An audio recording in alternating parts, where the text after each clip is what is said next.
Hey guys, welcome back to the channel. I'm here in snowy Bavaria. Roll VT.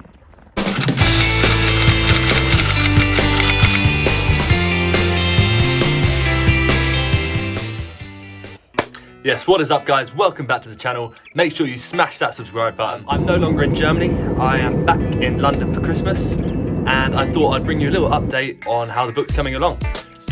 So I've been pretty busy with university assignments over the past few weeks, but now I've got a bit more time a bit more free time to really work on the novel.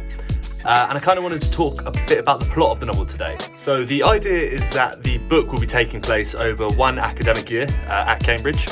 And this will be Harry's third and final year, studying economics at Trinity College. The thing is with Cambridge is that it's only the final year that counts towards your actual degree result. So this is where the pressure really builds up for the students to perform. And I really wanted to use this pressure to show the sort of work hard, play hard lifestyle of a Cambridge student. As you'll have seen from the first excerpt, the book starts in Harry's home, London.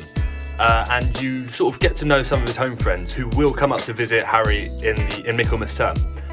I'm also going to be releasing an excerpt today with this video, and it will be on my Facebook page. The link will be in the description of the video, so make sure to check that out. And this excerpt, you're going to get introduced to a couple more of his friends in a bit more detail, where the boys will be going to watch a Chelsea match at Stamford Bridge. Significantly, whilst Harry's at home, he meets Elizabeth, who is one of Harry's best friend's younger sister, who will also be starting at Cambridge, and these two will form an immediate sort of connection. But to Harry's disappointment, she will have a boyfriend. The next day, Harry sort of travels up to Cambridge to commence on his final year, and you really get an insight into how stunning the college and the city is. So the novel at the start is quite descriptive to really give a vivid picture and immerse the reader into what being a student at Cambridge is like. In the novel, the term starts with an introductory formal dinner where you gain an insight to some of the sort of traditions at Cambridge. And in the scene, one of Harry's friends will go a little bit overboard, a few too many drinks, and cause a bit of a scene. So as I said, as the story develops, I really want to give the reader a feel of what it's like being a student at Cambridge. So this is to sort of provide an insight into the academic rigour and the intense supervisions, but also some of the better sides of being a student at the country's second best university. The 8-week terms are incredibly intense and can create quite a stressful working environment for all students at Cambridge, and I really want to sort of portray this in the book. So there really is little free time beyond sort of studying and going out to have your own hobbies. Harry's home friends will come up to visit on his birthday, which conveniently is the 7th of November, the same as mine. But anyway, they won't really fit in too well with the Cambridge etiquette, but Harry loves them nonetheless because they're his friends. There'll be a bit of a confrontation on the night out, and significantly the plot will thicken when Harry sees Elizabeth in the nightclub, which will be Cindy's RIP.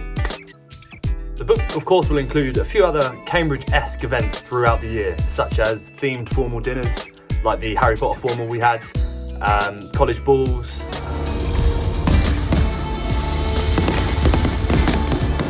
long nights in the library, seeing world-class speakers in the Union, and so on. So a significant scene, and perhaps a turning point in the novel, is when Harry and his drinking society attend a swap at Sesame. This is basically an event where everyone pays £5 to use a room for a couple of hours and get as drunk as possible, bringing your own alcohol. So anarchy will sort of descend as the night goes on and people get more drunk. And the novel will begin to take a slightly darker turn from this point onwards.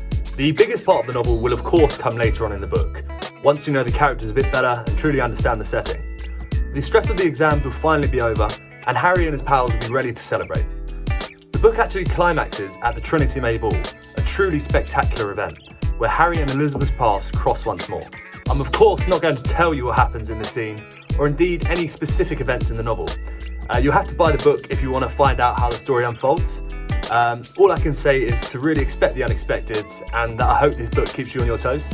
So I've released an excerpt from the second chapter of my book today on my Facebook page, so be sure to check that out. So that's Hayes Writes. Also make sure you hit that subscribe button to stay up to date with the latest content, and hit me up on Instagram at Hayes Writes to see more of my content as it comes along. All that's left to say is Merry Christmas and a Happy New Year.